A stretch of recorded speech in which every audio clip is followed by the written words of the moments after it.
नमस्कार दोस्तों, आपका स्वागत करता हूं इस YouTube channel SK coaching centre पर। दोस्तों आज हम लोग रीजनिंग के प्रैक्टिस सेट के 10वां दिन को देखने वाले हैं। इस वाले दिन के अंदर आज हम लोग रीजनिंग के 15 अलग अलग प्रकार के इम्पोर्टेंट प्रश्न को देखने वाले हैं, जो कि आपको आने वाले आगामी सभी परीक्षाओं के लिए काफ़ी महत्वपूर्ण होने वाला है। सभी प्रश्न इम्पोर्टेंट प्रश्न है, तो सभी प्रश्न को पहले आप लोग खुद से ज़रूर सॉल्व कीजिएगा और आप लोग हमारे साथ अंत तक ज़रूर बने रहिएगा। सभी प्रश्न को हम लोग एकदम शॉर्ट ट्रिक के साथ सॉल्व करेंगे। तो चलिए हम लोग 1 नंबर क्वेश्चन की ओर चलते हैं। दोस्तों ये रहा क्वेश्चन नंबर 1। क्वेश्चन नंबर 1 आपको कह रहा है नीचे दिए गए प्रश्न में संबंधित शब्द को चुनिए। जिस प्रकार से रविवार का संबंध गुरुवार के साथ है, उसी प्रकार से आप लोगों से पूछा जा रहा है बुधवार का संबंध कौन सा शब्द के साथ होगा, जो इस वाले क्वेश्चन मार्क पर भरे जाएंगे। वीडियो को रोककर पहले आप लोग अपना दिमाग लगाइएगा। रविवार से आपका गुरुवार किस प्रकार से लिखा हुआ है। अगर दोस्तों हम लोग रविवार प्लस करते हैं 4 दिन, यानी कि रविवार में 4 दिन जोड़ते हैं तो गुरुवार आता है। उसी प्रकार से जब हम लोग बुधवार में 4 दिन जोड़ेंगे, बुधवार प्लस 4 दिन करेंगे तो आपका फिर से रविवार आ जाएगा। रविवार आपका कौन सा ऑप्शन में दिया गया है? रविवार आपका ऑप्शन नंबर ए में दिया गया है, जो कि आपका सही उत्तर बनता है। चलिए अगले प्रश्न की ओर हम लोग चलेंगे, क्वेश्चन नंबर 2 की ओर। ये रहा क्वेश्चन नंबर 2। क्वेश्चन नंबर 2 आपको कह रहा है नीचे दिए गए प्रश्न में संबंधित संख्या को चुनिए। इस बार आपको संबंधित संख्या चुनने के लिए बोला जा रहा है। जिस प्रकार से 23 का संबंध 72 के साथ है, उसी प्रकार से आप लोगों से पूछा जा रहा है 38 का संबंध कौन सा संख्या के साथ होगा, जो इस वाले क्वेश्चन मार्क पर भरे जाएंगे। सबसे पहले हम लोगों को क्या करना है? तो सबसे पहले हम लोगों को 23 से 72 लाना है। अगर पहले हम लोग देखिएगा 23 गुना 3 करते हैं तो ये आपका 69 हो जाएगा, और 69 प्लस 3 करने पर आपका 72 बनता है। वही सेम हम लोग आगे करेंगे। आगे संख्या 38 है, तो पहले हम लोग क्या करेंगे? 38 में 3 से गुना करेंगे। 38 गुना 3 आपका 114 होता है। उसके बाद प्लस 3 किए थे तो इसमें भी प्लस 3 करेंगे। 114 प्लस 3 आपका 117 बनता है। 117 ऑप्शन नंबर बी में दिया गया है, जो कि आपका सही उत्तर हो जाएगा। इस वाले क्वेश्चन मार्क पर आपका 117 भरा जाएगा। चलिए अगले प्रश्न की ओर हम लोग चलेंगे, क्वेश्चन नंबर 3 की ओर। ये रहा क्वेश्चन नंबर 3। क्वेश्चन नंबर 3 आपको कह रहा है लुप्त संख्या ज्ञात करें। इस बार आपको मिसिंग नंबर से रिलेटेड प्रश्न दिया गया है। देखिएगा यहाँ पर आपका एक क्वेश्चन मार्क है। इस वाले क्वेश्चन मार्क पर कौन सा संख्या भरा जाएगा, ये आप लोगों से पूछ रहा है। अगर आप लोग ध्यान से देखिएगा प्रश्न को, तो इस वाले लाइन से देखिए बड़ा बड़ा संख्या दिया गया है। 24 है, 30 है और क्वेश्चन मार्क है। ऐसे प्रश्न को हम लोग क्या करते हैं कि इस वाले लाइन से सॉल्व करने की कोशिश करते हैं। पहले हम लोग ए समझने की कोशिश करेंगे। 3, 4 और 2 से आपका 24 किस प्रकार से लिखा हुआ है। 1, 6 और 5 से 30 किस प्रकार से लिखा हुआ है। उसी प्रकार से आप लोग सोचिएगा 8, 9 और 2 से आपका कौन सा संख्या बनेगा, जो इस वाले क्वेश्चन मार्क पर भरे जाएंगे। अगर सबसे पहले हम लोग ये तीनों संख्या को आपस में गुना करते हैं तो देखिए 3 गुना 4 आपका 12 और 12 गुना 2 आपका 24 होता है। नीचे आपका 24 दिया गया है। वही सेम आगे करेंगे, 1 गुना 6 करेंगे तो 6 और 6 गुना 5 आपका 30 होता है। नीचे आपका 30 भी दिया गया है। यानी कि इस वाले प्रश्न को हम लोग इसी प्रकार से सॉल्व कर सकते हैं। तो वही सेम हम लोग आगे करेंगे, तीनों संख्या को आपस में गुना कर लेंगे। 8 गुना 9 आपका 72 होता है, 72 गुना 2 आपका 144 होता है। 144 ऑप्शन नंबर सी में दिया गया है, जो कि आपका सही उत्तर हो जाएगा। इस वाले क्वेश्चन मार्क पर आपका 144 भरा जाएगा। क्लियर है। चलिए अगले प्रश्न की ओर हम लोग चलेंगे, क्वेश्चन नंबर 4 की ओर। ये रहा क्वेश्चन नंबर 4। क्वेश्चन नंबर 4 आपको कह रहा है दी गई आकृति में कितने त्रिभुज है। इस वाले आकृति में कितने त्रिभुज बनते हैं ये आप लोगों से पूछ रहा है। पहले आप लोग वीडियो को रोक लीजिएगा और खुद से ज़रूर काउंटिंग करने की कोशिश कीजिएगा। अगर आप लोग ध्यान से देखिएगा तो देखिए पहला त्रिभुज ए बनेगा, दूसरा ए बनता है, तीसरा ए बनता है, चौथा ए बनता है, पांचवा ए बनता है, छठा ए बनता है और सातवां आपका ए बनेगा। आठवें को देखिएगा तो आठवां जो है वो आपका यहाँ से लेकर यहाँ तक एक बनता है, ए जो है ये आपके आठवें त्रिभुज हो जाएंगे। नौवें को देखिएगा तो नौवां जो है वो आपका यहाँ से लेकर यहाँ तक एक बनता है, ये आपका नौवां त्रिभुज हो जाएगा। 10वें को देखिएगा तो 10वां जो है वो आपका यहाँ से लेकर यहाँ तक एक बनता है और 11वें को देखिएगा तो सबसे बड़े वाले यानी कि यहाँ से लेकर यहाँ तक भी आपका एक त्रिभुज बनता है, ये जो है आपका 11वां हो जाएगा। 11 आपका ऑप्शन नंबर बी में दिया गया है, जो कि आपका सही उत्तर बनता है। इस वाले आकृति के अंदर आपके 11 त्रिभुज दिए गए हैं। चलिए अगले प्रश्न की ओर हम लोग चलेंगे, क्वेश्चन नंबर 5 की ओर। ये रहा क्वेश्चन नंबर 5। क्वेश्चन नंबर 5 जो है ये आपका वेन आरेख वेन डायग्राम से रिलेटेड प्रश्न है। प्रोफेसर शोधकर्ता और वैज्ञानिक का किस प्रकार से वेन आरेख वेन डायग्राम बनेगा ये आप लोगों से पूछ रहा है। सबसे पहले आप लोग ये तीनों शब्दों को ध्यान से देखिएगा और समझने की कोशिश कीजिएगा कौन शब्द किसके साथ संबंधित है, किसके अंदर हम लोग किसको रख सकते हैं। अगर आप लोग ध्यान से देखिएगा तो कुछ प्रोफेसर जो होते हैं वो आपके शोधकर्ता भी हो सकते हैं और कुछ प्रोफेसर जो है वो आपके वैज्ञानिक भी हो सकते हैं। उसी प्रकार से देखिएगा तो कुछ शोधकर्ता आपके प्रोफेसर भी हो सकते हैं और कुछ शोधकर्ता आपके वैज्ञानिक भी हो सकते हैं। उसी प्रकार से कुछ वैज्ञानिक आपके शोधकर्ता भी हो सकते हैं और कुछ वैज्ञानिक आपके प्रोफेसर भी हो सकते हैं। यानी कि तीनों शब्द का तीनों के साथ संबंधित है। तो इसका वेन आरेख वेन डायग्राम जो है ये आपका इस प्रकार से बनेगा। तीनों को हम लोग आपस में जोड़ देंगे इस प्रकार से। इस प्रकार का वेन आरेख Venn diagram option number B में दिया गया है, जो कि आपका सही उत्तर हो जाएगा। चलिए अगले प्रश्न की ओर हम लोग चलेंगे, क्वेश्चन नंबर 6 की ओर।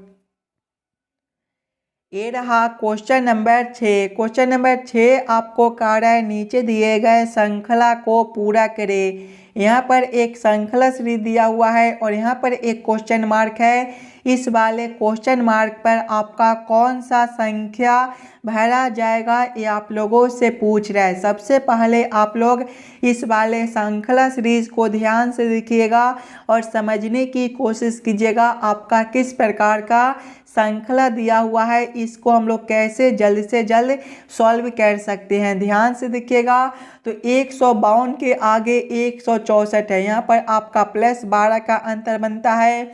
164 के आगे 176 है, यहाँ पर भी आपका +12 का अंतर है। 176 से 188 है, यहाँ पर भी +12 है और आगे आपका क्वेश्चन मार्क है। देखिएगा +12 +12 +12 यानी कि आगे भी हम लोग +12 करेंगे। 188 +12 जो है वो आपका 200 होता है और 200 के आगे देखिएगा तो 212 है, यहाँ पर भी आपका +12 है। यानी कि इस वाले क्वेश्चन मार्क पर आपका 200 भरा जाएगा। 200 ऑप्शन नंबर सी में दिया गया है, जो कि आपका सही उत्तर बनता है। चलिए अगले प्रश्न की ओर हम लोग चलेंगे, क्वेश्चन नंबर 7 की ओर। ये रहा क्वेश्चन नंबर 7। क्वेश्चन नंबर 7 आपको कह रहा है नीचे दिए गए अक्षर श्रृंखला को पूरा करें। यहाँ पर एक अक्षर श्रृंखला दिया हुआ है और यहाँ पर एक क्वेश्चन मार्क है। इस वाले क्वेश्चन मार्क पर आपका कौन सा अक्षर भरा जाएगा ये आप लोगों से पूछ रहा है। दोस्तों ये भी प्रश्न आपके लिए काफ़ी इम्पोर्टेंट प्रश्न है, तो पहले आप लोग वीडियो को रोककर खुद से ज़रूर सॉल्व करने की कोशिश कीजिएगा। अगर आप लोग ध्यान से देखिएगा अक्षर श्रृंखला को, तो देखिए सबसे पहले जो है वो आपका MAN दिया गया है। MAN के आगे देखिएगा तो आपका ODR दिया गया है। ODR के आगे देखिएगा तो QG भी दिया गया है। इसके आगे जो है वो आपका SJZ दिया गया है और इसके आगे आपका क्वेश्चन मार्क दिया गया है। ध्यान से देखिएगा सिंगल अक्षर को, तो M के आगे O है +2 है, O के आगे आपका Q है +2 है, Q के आगे S है +2 है और आगे आपका क्वेश्चन मार्क है। ध्यान से देखिए +2 तो आगे भी हम लोग +2 करेंगे। S +2 आपका U होता है। दूसरे वाले अक्षर से देखिएगा A से D है +3 है, D के आगे आपका G है +3 है, G के आगे आपका J है +3 है। देखिएगा +3 यानी कि आगे भी हम लोग +3 करेंगे। J +3 जो है वो आपका M होता है। तीसरे वाले अक्षर से देखिएगा तो N से आपका R है +4 है, R के आगे आपका V है +4 है, V के आगे आपका Z है +4 है और आगे आपका क्वेश्चन मार्क है। देखिएगा +4 तो आगे भी हम लोग +4 करेंगे। Z +4 जो है वो आपका D होता है। कौन सा ऑप्शन में आपका UMD दिया गया है? UMD ऑप्शन नंबर A में दिया गया है, जो कि आपका सही उत्तर बनता है। चलिए अगले प्रश्न की ओर हम लोग चलेंगे, क्वेश्चन नंबर 8 की ओर। ये रहा क्वेश्चन नंबर 8। क्वेश्चन नंबर 8 आपको कह रहा है दिए गए घन की स्थितियों को देखकर बताइए कि ए की फलक के ठीक सामने फलक पर कौन सा अक्षर होगा। ए के विपरीत अक्षर आप लोगों से पूछ रहे हैं। सबसे पहले आप लोग ये चारों घन को ध्यान से देखिएगा और समझने की कोशिश कीजिएगा कौन सा अक्षर आपका कॉमन दिया गया है। अगर आप लोग ध्यान से देखिएगा घन 1 और घन 4 को, तो इसमें देखिए आपका F जो है वो आपका कॉमन दिया गया है और B भी आपका कॉमन है। अगर आपके दो अक्षर कॉमन मिले तो तीसरा जो है वो आपका एक दूसरे के विपरीत होता है, यानी कि ए का विपरीत जो है वो आपका डी हो जाएगा। डी ऑप्शन नंबर बी में दिया गया है, जो कि आपका सही उत्तर बनता है। ए जो है ये आपका ट्रिक है, आप लोग याद कर लीजिएगा। जब भी दो घन के दो अक्षर या फिर दो संख्या आपके समान मिले तो तीसरा जो है एक दूसरे के विपरीत रहता है। चलिए अगले प्रश्न की ओर हम लोग चलेंगे, क्वेश्चन नंबर 9 की ओर। ये रहा क्वेश्चन नंबर 9। क्वेश्चन नंबर 9 आपको कह रहा है एक विमान पश्चिम की ओर 100 किलोमीटर तक उड़ता है, फिर यह दक्षिण की ओर मुड़ जाता है और 150 किलोमीटर तक उड़ता है, फिर यह पश्चिम की ओर मुड़ जाता है और 300 किलोमीटर तक उड़ता है, फिर यह अपनी दाईं ओर मुड़ता है और 150 किलोमीटर तक उड़ता है। वह अपने प्रारंभिक स्थिति से अब कहाँ है, ये आप लोगों से पूछ रहा है। दोस्तों जब भी आपको इस प्रकार के प्रश्न देखने को मिले तो सबसे पहले आप लोग ये याद कर लीजिएगा, दिशा में जो है वो आपका दिखेगा तो पूरब ए वाला दिशा होता है, पश्चिम ए वाला दिशा होता है, उत्तर ऊपर की ओर होता है और दक्षिण जो है वो आपका नीचे की ओर रहता है। अब आप लोग प्रश्न को ध्यान से पढ़िएगा और समझने की कोशिश कीजिएगा। देखिए प्रश्न पहले आपको कह रहा है एक विमान पश्चिम की ओर 100 किलोमीटर तक उड़ता है। पश्चिम आपका ए वाला दिशा, यानी कि पहले विमान जो है ए वाला दिशा में 100 किलोमीटर उड़ता है। आगे प्रश्न को पढ़िएगा, फिर यह दक्षिण की ओर मुड़ जाता है और 150 किलोमीटर तक उड़ता है। दक्षिण आपका नीचे की ओर है, यानी कि विमान जो है अब नीचे की ओर 150 किलोमीटर उड़ता है। आगे प्रश्न को पढ़िएगा। आगे प्रश्न आपको कह रहा है फिर यह पश्चिम की ओर मुड़ जाता है और 300 किलोमीटर तक उड़ता है। पश्चिम आपका ए वाला दिशा है, यानी कि ए वाला दिशा में विमान जो है 300 किलोमीटर उड़ता है। आगे प्रश्न को पढ़िएगा, फिर यह अपनी दाईं ओर मुड़ता है और 150 किलोमीटर तक उड़ता है। जब यहाँ से यह दाईं ओर मुड़ेगा तो इसका दिशा ए वाला हो जाएगा, यानी कि ए वाला दिशा में विमान जो है 150 किलोमीटर उड़ता है। आगे प्रश्न को पढ़िएगा। आगे प्रश्न आप लोगों से पूछ रहा है वह अपनी प्रारंभिक स्थिति से अब कहाँ है। देखिए विमान जो है यहाँ से उड़ना शुरू किया है और यहाँ तक कर उड़कर आया है, यहाँ से लेकर यहाँ तक का दूरी और दिशा आप लोगों से पूछ रहे हैं। देखिए दिशा आपका ए वाला है, यानी कि पश्चिम दिशा है। अब हम लोग दूरी को निकालेंगे। देखिए यहाँ से लेकर यहाँ तक का जो दूरी है वो आपका 100 किलोमीटर है और ए वाला दूरी देखिएगा तो नीचे आपका 300 किलोमीटर, यानी कि इधर जो है वो आपका 300 किलोमीटर बनेगा। 100 प्लस 300 आपका 400 बनता है। 400 किलोमीटर पश्चिम आपका ऑप्शन नंबर सी में दिया गया है, जो कि आपका सही उत्तर हो जाएगा। चलिए अगले प्रश्न की ओर हम लोग चलेंगे, क्वेश्चन नंबर 10 की ओर। ये रहा क्वेश्चन नंबर 10। क्वेश्चन नंबर 10 आपको कह रहा है नीचे दिए गए प्रश्न में विषम संख्या को पहचान करें। इस बार आपको विषम संख्या चुनने के लिए बोला जा रहा है। 4 ऑप्शन दिया गया है। ये चारों ऑप्शन में सबसे अलग ऑप्शन कौन सा दिया गया है ये आप लोगों से पूछ रहा है। अगर आप लोग ध्यान से देखिएगा तो ऑप्शन नंबर ए में 8 है। 8 आपका क्या होता है, 2 के पावर 3 होता है। ऑप्शन बी में 27 है, ये आपका 3 के पावर 3 होता है। ऑप्शन सी में 100 है, ये आपका 10 के पावर 2 होता है। ऑप्शन डी में 125 है, ये आपका 5 के पावर 3 होता है। ध्यान से देखिएगा तो पावर 3 पावर 3 पावर 3 और इसमें आपका पावर 2 है, यानी कि सबसे अलग ऑप्शन आपका सी बनता है। तो क्वेश्चन नंबर 10 का आपका ऑप्शन नंबर सी जो है सही उत्तर हो जाएगा। चलिए अगले प्रश्न की ओर हम लोग चलेंगे, क्वेश्चन नंबर 11 की ओर। ये रहा क्वेश्चन नंबर 11। क्वेश्चन नंबर 11 आपको कह रहा है दिए गए समीकरण में प्रश्न चिन्ह के स्थान पर क्या आएगा ये आप लोगों से पूछ रहा है। यहाँ पर आपका एक समीकरण दिया गया है और बीच बीच में क्वेश्चन मार्क है। ये सभी क्वेश्चन मार्क पर आपके कौन से चिन्ह भरे जाएंगे ताकि 117 आ जाए ये आप लोगों से पूछ रहा है। सबसे पहले आप लोग ध्यान से देखिएगा। देखिए पहले आपका 9 और 11 दिया गया है। अगर हम लोग इस वाले क्वेश्चन मार्क पर गुना को रखते हैं और इस वाले क्वेश्चन मार्क पर जोड़ को रखेंगे और इस वाले क्वेश्चन मार्क पर भाग को रखते हैं और इस वाले क्वेश्चन मार्क पर फिर से गुना को रखते हैं तो देखिएगा यहाँ पर जो है वो 9 गुना 11 आपका कितना होता है, 99 होता है। प्लस करेंगे हम लोग 6/3 जो है ये आपका 2 हो जाएगा और 2 गुना 9 जो है ये आपका 18 हो जाएगा। 99 प्लस 18 आपका 117 हो जाएगा। 117 आपका यहाँ पर दिया गया है, यानी कि सबसे पहले हम लोग क्या किए हैं, गुना को रखे हैं, उसके बाद हम लोग जोड़ को रखे हैं, उसके बाद देखिएगा तो हम लोग भाग को रखे हैं और भाग के बाद फिर से गुना को रखे हैं। कौन सा ऑप्शन में आपका गुना जोड़ भाग गुना दिया गया है, तो ऑप्शन नंबर सी में देखिएगा गुना जोड़ भाग गुना दिया गया है, यानी कि क्वेश्चन नंबर 11 का आपका ऑप्शन नंबर सी जो है सही उत्तर हो जाएगा। चलिए अगले प्रश्न की ओर हम लोग चलेंगे, क्वेश्चन नंबर 12 की ओर। ये रहा क्वेश्चन नंबर 12। क्वेश्चन नंबर 12 आपको कह रहा है नीचे दिए गए प्रश्न में विषम संख्या को पहचान करें।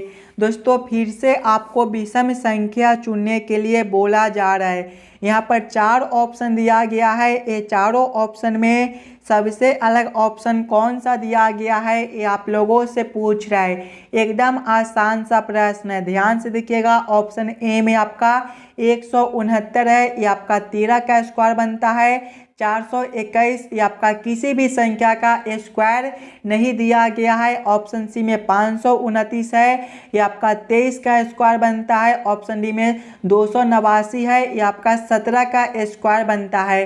देखिए सभी संख्या जो है वो आपके किसी न किसी संख्या के स्क्वायर दिया गया है, जबकि 421 आपका किसी भी संख्या का स्क्वायर नहीं बनता है, यानी कि ये संख्या आपका सबसे अलग दिया गया है। तो क्वेश्चन नंबर 12 का आपका ऑप्शन नंबर बी जो है सही उत्तर हो जाएगा। चलिए अगले प्रश्न की ओर हम लोग चलेंगे, क्वेश्चन नंबर 13 की ओर। ये रहा क्वेश्चन नंबर 13। क्वेश्चन नंबर 13 जो है ये आपका कथन और निष्कर्ष से रिलेटेड प्रश्न है। और जब भी आपको इस प्रकार के कथन और निष्कर्ष से रिलेटेड प्रश्न देखने को मिले दोस्तों, तो सबसे पहले आप लोग सभी कथन को ध्यान से पढ़िएगा और उस सभी कथन को आप लोग वेन आरेख वेन डायग्राम पर सेट कर लीजिएगा, ताकि प्रश्न को सॉल्व करने और समझने में आपको आसानी हो। देखिए कथन एक आपको कह रहा है सभी केक पेस्ट्री होती है, सभी केक जो है वो पेस्ट्री होती है। इसका वेन आरेख वेन डायग्राम किस प्रकार से बनेगा, पेस्ट्री के अंदर जो है वो आपके केक हो जाएंगे, यानी कि ये जो आरेख है ये आपका पेस्ट्री के लिए हो जाएगा। तो आप लोग यहाँ पर पेस्ट्री भी लिख लीजिएगा, ताकि प्रश्न को सॉल्व करने और समझने में आपको जो है वो कोई दिक्कत ना हो। और पेस्ट्री के अंदर जो है वो आपके केक हो जाएंगे, यानी कि ये जो आरेख है ये आपका केक के लिए हो जाएगा। तो आप लोग यहाँ पर केक भी लिख लीजिएगा। कथन 2 को पढ़िएगा। कथन 2 आपको कह रहा है कुछ ब्रेड केक होती है, कुछ ब्रेड जो है वो केक होती है, यानी कि ब्रेड के लिए जो आरेख है ये आपका इस प्रकार से बनेगा। ये जो आरेख है ये आपका ब्रेड के लिए हो जाएगा। तो आप लोग यहाँ पर ब्रेड भी लिख लीजिएगा। अब आप लोग इस वाले वेन आरेख वेन डायग्राम के आधार पर निष्कर्ष को सही या फिर गलत कीजिएगा। देखिए निष्कर्ष एक आपको कह रहा है कोई भी पेस्ट्री ब्रेड नहीं होती। देखिएगा तो पेस्ट्री के लिए आरेख आपका यहाँ पर है और ब्रेड के लिए आरेख आपका यहाँ पर है। कोई भी पेस्ट्री ब्रेड नहीं होती। अगर आप लोग ध्यान से देखिएगा तो पेस्ट्री के अंदर जो है वो आपका ब्रेड दिया गया है, यानी कि कोई भी पेस्ट्री जो है वो आपका ब्रेड नहीं हो सकता है। ये निष्कर्ष जो है वो आपका सही बनता है। निष्कर्ष 2 को देखिएगा, कुछ ब्रेड पेस्ट्री होती है, कुछ ब्रेड जो है वो पेस्ट्री होती है। ब्रेड के लिए आरेख आपका यहाँ पर है और पेस्ट्री के लिए आरेख आपका यहाँ पर है। पेस्ट्री के अंदर ही आपका ब्रेड दिया गया है, यानी कि कुछ ब्रेड जो है वो आपके पेस्ट्री हो सकते हैं। ये भी निष्कर्ष आपका सही बनता है। दोनों निष्कर्ष आपका सही बनता है। दोनों निष्कर्ष को ऑप्शन नंबर सी में देखिएगा तो दोनों निष्कर्ष 1 और 2 सही है, यानी कि क्वेश्चन नंबर 13 का आपका ऑप्शन नंबर सी जो है सही उत्तर हो जाएगा। चलिए अगले प्रश्न की ओर हम लोग चलेंगे, क्वेश्चन नंबर 14 की ओर। ये रहा क्वेश्चन नंबर 14। क्वेश्चन नंबर 14 आपको कह रहा है नीचे दिए गए प्रश्न आकृति के टुकड़ों से कौन सा उत्तर आकृति बनाया जा सकता है। यहाँ पर एक प्रश्न आकृति दिया गया है। इस वाले प्रश्न आकृति के टुकड़ों से कौन सा उत्तर आकृति सही बनता है, ये आप लोगों से पूछ रहा है। अगर आप लोग ध्यान से देखिएगा ऑप्शन नंबर ए को, तो देखिए इस प्रकार के जो है वो आपके 4 आकृति दिए गए हैं और इस वाले आकृति में भी है आपके जो है वो इस प्रकार के 4 आकृति दिए गए हैं, यानी कि इस वाले प्रश्न आकृति के टुकड़ों से जो है वो आपका ऑप्शन नंबर ए वाला उत्तर आकृति सही बनता है, यानी कि क्वेश्चन नंबर 14 का आपका ऑप्शन नंबर ए जो है सही उत्तर हो जाएगा। चलिए अगले प्रश्न की ओर हम लोग चलेंगे, क्वेश्चन नंबर 15 की ओर। ये रहा क्वेश्चन नंबर 15। क्वेश्चन नंबर 15 आपको कह रहा है नीचे दिए गए प्रश्न में संबंधित आकृति को चुनिए। इस बार आपको संबंधित आकृति चुनने के लिए बोला जा रहा है। यहाँ पर एक प्रश्न आकृति दिया गया है और यहाँ पर एक क्वेश्चन मार्क है। इस वाले क्वेश्चन मार्क पर आपका कौन सा आकृति भरा जाएगा, ये आप लोगों से पूछ रहा है। अगर आप लोग ध्यान से देखिएगा प्रश्न को, तो सबसे पहले आप लोग ये समझने की कोशिश कीजिएगा ये दोनों आकृति आपके आपस में किस प्रकार से संबंधित है। उसी प्रकार से आप लोग सोचिएगा ये वाला आकृति से आपका कौन सा आकृति बनेगा जो इस वाले क्वेश्चन मार्क पर भरे जाएंगे। अगर आप लोग ध्यान से देखिएगा ये दोनों आकृति को, तो जब हम लोग इस वाले आकृति को 180 डिग्री घुमाते हैं तो ये आपका इस प्रकार का आकृति बनता है। उसी प्रकार से जब हम लोग इस वाले आकृति को 180 डिग्री घुमाएंगे तो ये जो है ये आपके दोस्तों कुछ इस प्रकार के जो है वो आपके आकृति हो जाएंगे। और बीच वाले को देखिएगा तो देखिए ये जो है ये आकृति ऊपर है तो इसको नीचे कर दिया गया है, और नीचे वाले को जो है वो ऊपर कर दिया गया है। वही सेम हम लोग करेंगे, ये जो बीच वाला आकृति ऊपर वाला है इसको हम लोग क्या करेंगे, नीचे कर देंगे, और नीचे वाला जो आपका आकृति है ये आपका ऊपर हो जाएगा। इस प्रकार का उत्तर आकृति आपका ऑप्शन नंबर डी में दिया गया है, जो कि आपका सही उत्तर बनता है।